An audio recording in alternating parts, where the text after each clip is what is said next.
અમદાવાદના બોપલમાં એક યુવકને પ્રેમ લગ્ન કરવા ભારે પડી ગયા છે। અરજી કરવા ગયેલા યુવકને સહકાર આપવાની જગ્યાએ પોલીસે માર મારીને હળદૂત કરી દેતા યુવકે કોર્ટનો સહારો લીધો। યુવકની વાત માનીએ તો છેલ્લા 3 વર્ષથી તે યુવતીને પ્રેમ કરે છે અને તેમના પ્રેમ લગ્નને 10 માસ થયા છે, પરંતુ યુવતીના પરિવારજનો તેને સ્વીકારવા તૈયાર નથી। સતત તેને મારવાની ધમકી આપતા રહે છે। યુવતીની બહેને બંનેને બહાર મળવા બોલાવ્યા હતા, જ્યાં યુવતીના પરિવારજનોએ તેને માર માર્યો।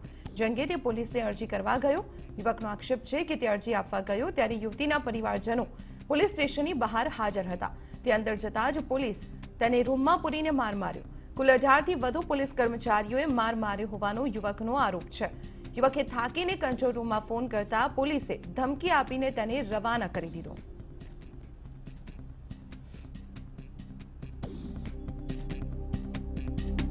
સરે મને કીધું કે અરજી કરાવવા આવ્યો છે કે કોની અરજી છે, તો એમને જાણ પડી કે અંજલિ શાહ કરીને છોકરીની અરજી છે।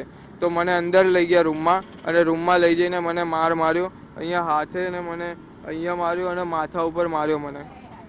એ પછી જ્યારે પોલીસવાળા સિનિયર કોઈ પીએસઆઈ હતા અને બાકી બધા એમની જોડેના બધા લોકો હતા અને ટોટલ 17 થી 18 જણ હશે।